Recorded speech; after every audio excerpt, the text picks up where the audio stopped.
بسم اللہ الرحمن الرحیم۔ السلام علیکم ورحمۃ اللہ وبرکاتہ۔ ماہ شعبان کے 5 ضروری کام۔ محترم ناظرین، اللہ پاک نے جو ہمیں زندگی عطا کی ہے، بروز قیامت اس کے ایک ایک لمحے کا، ایک ایک پل کا حساب و کتاب دینا ہوگا۔ جو کچھ کھایا ہوگا اس کا جواب دینا ہوگا۔ جو آنکھوں سے دیکھا، جو کانوں سے سنا، جو زبان سے بولا، ہاتھ سے کیا، جو پاؤں سے کیا، جو بھی اعمال ہم نے کیے ہیں نیک یا بد، سب کا حساب ہوگا۔ ریت کے ذرے کے برابر کسی کے ساتھ زیادتی کی ہوگی، ریت کے ذرے کے برابر کسی نے ہمارے ساتھ زیادتی کی ہوگی تو اس کا پورا پورا بدلہ لیا اور دیا جائے گا۔ ہم انسان فطری طور پر کمزور ہیں، چاہتے ہوئے یا نہ چاہتے ہوئے ہم سے غلطیاں اور گناہ سرزد ہوتے رہتے ہیں۔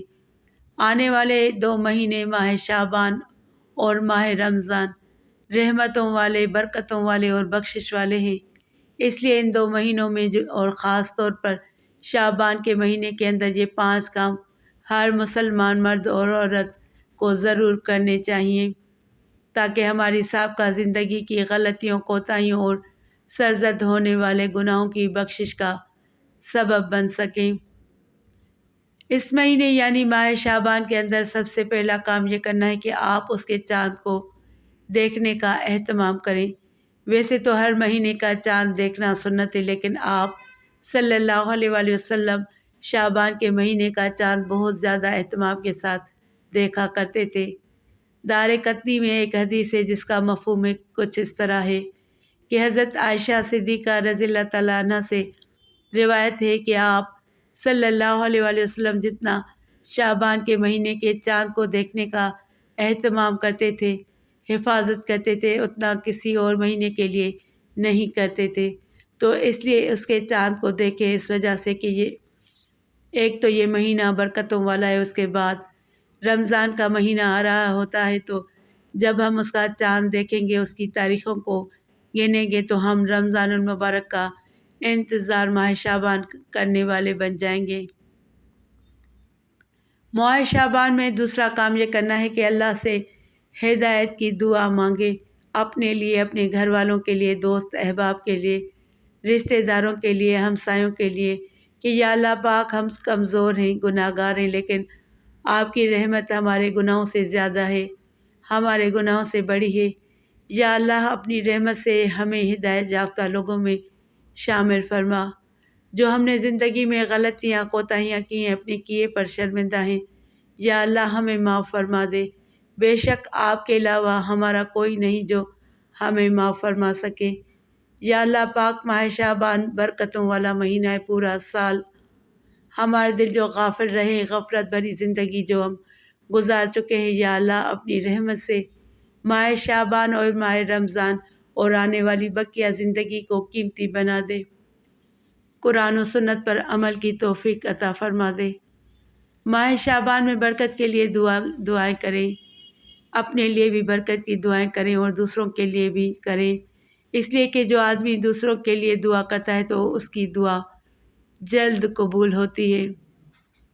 لوگوں کو اپنے لیے دعا کے لیے کہیں اور آپ خود کسی اور کے لیے کریں۔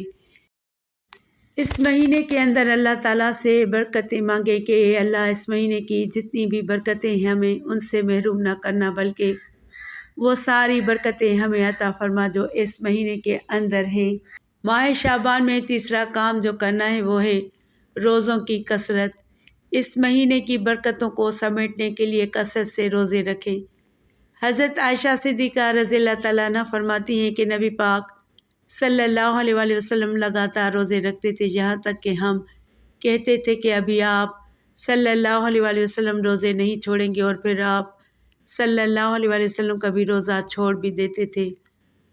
تو ہم یہ کہتے تھے کہ آپ صلی اللہ علیہ وآلہ وسلم اب روزہ نہیں رکھیں گے، یعنی اتنی کثرت کے ساتھ آپ صلی اللہ علیہ وآلہ وسلم روزے رکھا کرتے تھے۔ اور روایت میں یہ بھی آتا ہے کہ آپ صلی اللہ علیہ وآلہ وسلم نفلی روزے زیادہ تر اسی مہینے یعنی ماہ شعبان کے اندر ہوتے تھے، اور مہینوں کے اندر بھی آپ صلی اللہ علیہ وآلہ وسلم روزے رکھا کرتے تھے، لیکن اس مہینے کے اندر پورا مہینہ تو نہ رکھیں لیکن زیادہ سے زیادہ روزے رکھیں۔ اور اس مہینے کے اندر روزے رکھنے کی ایک اور وجہ یہ ہے کہ اس مہینے کے اندر موت کے فرشتے کو ان تمام لوگوں کے نام دیے جاتے ہیں جنہوں نے اس سال مرنا ہوتا ہے، تو روزوں کا اہتمام کریں، پورے مہینے کے نہ رکھیں اور نہیں تو کم از کم 13، 14 اور 15 تاریخ کا روزہ رکھ لیں۔